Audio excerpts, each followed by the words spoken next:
From inside of my heart, if you're looking for answers, look at the stars, go a little bit faster.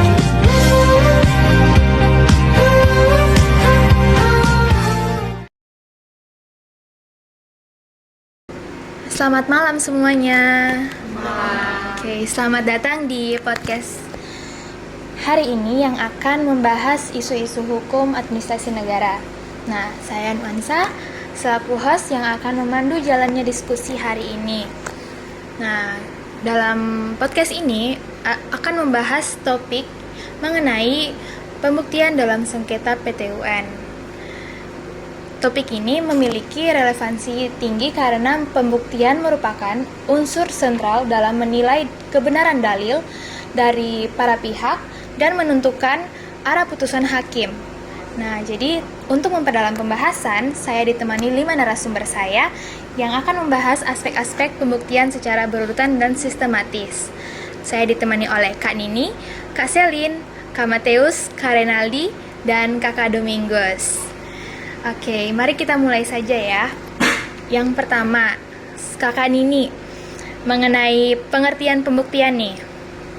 Kak Nini, saya ingin meminta Kak untuk menjelaskan terlebih dahulu bagaimana konsep pembuktian agar dipahami dalam konteks hukum, khususnya dalam peradilan administrasi negara. Baik, Nuansa, pembuktian dalam hukum pada dasarnya merupakan proses yang dilakukan para pihak untuk meyakinkan hakim mengenai kebenaran peristiwa atau dalil yang mereka ajukan. Pembuktian tidak diarahkan untuk mencari kebenaran absolut seperti di bidang ilmu pengetahuan, tetapi kebenaran yang dapat diterima secara hukum, sesuai alat bukti yang sah. Dalam peradilan, pembuktian berfungsi untuk memastikan bahwa putusan hakim tidak hanya didasarkan pada dugaan, tetapi ada fakta yang dapat dipertanggungjawabkan. Oleh karena itu, kualitas pembuktian sangat menentukan hasil akhir perkara. Baik, terima kasih ya Kak Nini. Penjelasan ini memberikan dasar yang jelas bahwa pembuktian bukan sekedar prosedur formal, melainkan mekanisme yang menentukan legitimasi suatu putusan. Oke, selanjutnya kita ke narasumber kedua. Di sini saya ditemani oleh Kak Selin mengenai fakta dalam proses perkara. Nah, Kak Selin, setelah kita memahami definisi pembuktian, kita juga perlu mengetahui nih, apa sih yang dimaksud dengan fakta dalam proses persidangan? Soalnya banyak pihak menganggap semua fakta harus dibuktikan, padahal tidak demikian. Bisakah Saudara Salim menjelaskan, Kak? Baik, saya akan menjelaskan menurut saya.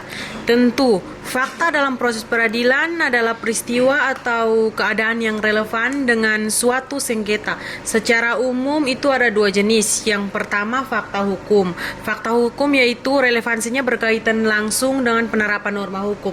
Yang kedua, fakta biasa, yaitu fakta pendukung yang membantu menjelaskan konteks terjadinya fakta hukum. Selain itu, tidak semua perlu dibuktikan. Fakta-fakta yang sudah diketahui umum, hal yang menurut pengalaman umum selalu terjadi, atau fakta yang muncul langsung di hadapan hakim selama persidangan dapat diterima tanpa proses pembuktian khusus. Jadi hakim dapat menggunakan fakta yang terungkap selama persidangan meskipun tidak diajukan secara eksplisit oleh para pihak.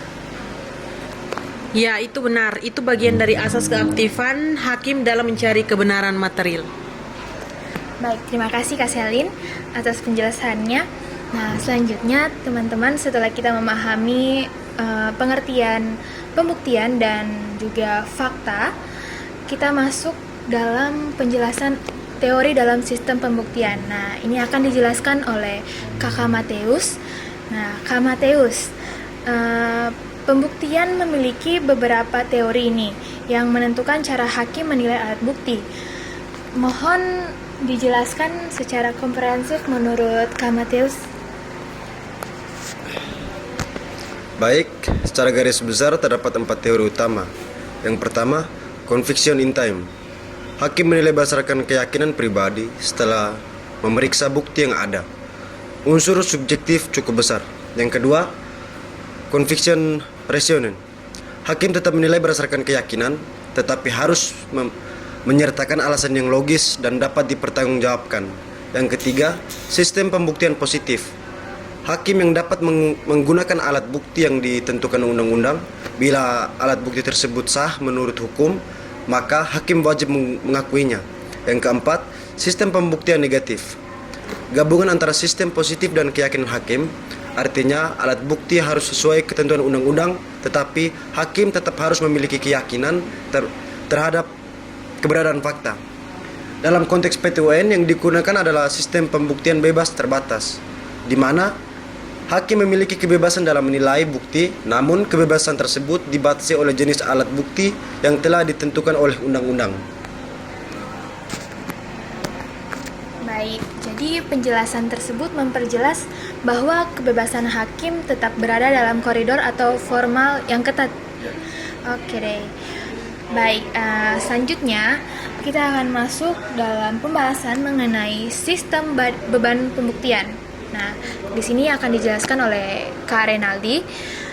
Kak Renaldi, aspek lain yang fundamental adalah siapa yang memikul beban pembuktian.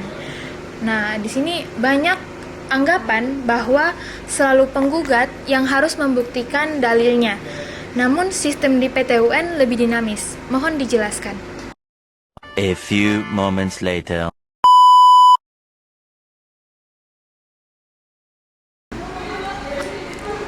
Baik, terima kasih Nuansa.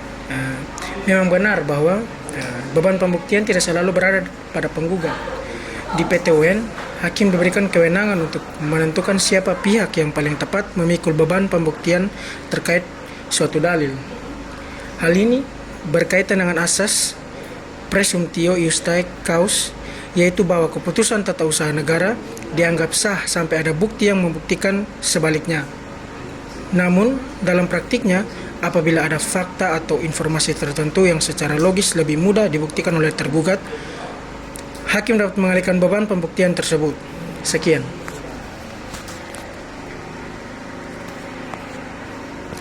Oke, jadi pembagian beban pembuktian dilakukan secara proporsional dan tidak bersifat kaku ya, Kak Renaldi.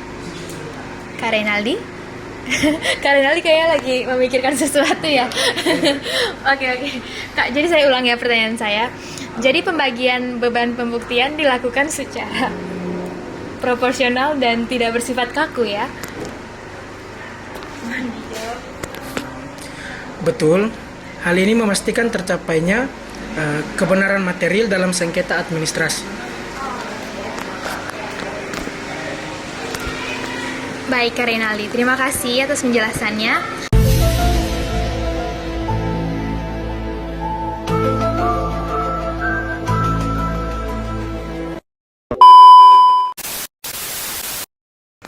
Oke, baik. Kita akan masuk ke penjelasan terakhir mengenai alat bukti dalam hukum acara PT UN. Nah, saya di sini ditemani oleh narasumber saya yaitu Kak Domingus. Nah, Kakak Domingus, coba Kakak jelaskan alat bukti apa saja yang diakui sah dalam hukum acara PT UN. Baik, dalam pasal 100 Undang-Undang PT UN menyatakan bahwa alat bukti yang sah terdiri atas 5. Yang pertama, surat atau tulisan, termasuk akta otentik, akta di bawah tanda tangan, dan dokumen tertulis lainnya. Yang kedua, keterangan ahli, yaitu pendapat profesional yang diberikan secara objektif di bawah sumpah. Yang ketiga, keterangan saksi, terbatas pada apa saksi yang dilihat, didengar, atau alami sendiri. Yang keempat, pengakuan para pihak yang dapat diberikan persidangan. Yang terakhir, pengetahuan hakim, yaitu apa yang diperoleh hakim melalui pengamatan langsung dalam persidangan.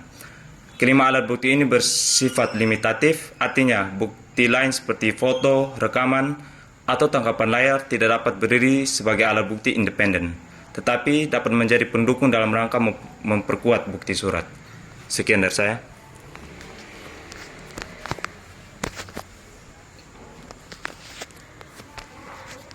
Baik, terima kasih Kak Domingus. Penjelasan tersebut sangat memperjelas batasan dan ruang lingkup pembuktian dalam PT UN ya. Oke, baik. Teman-teman, demikian sudah seluruh rangkaian pembahasan kita mengenai pembuktian dalam sengketa PT UN, mulai dari pengertian dasar, jenis-jenis fakta, teori pembuktian, beban pembuktian, hingga alat bukti yang sah.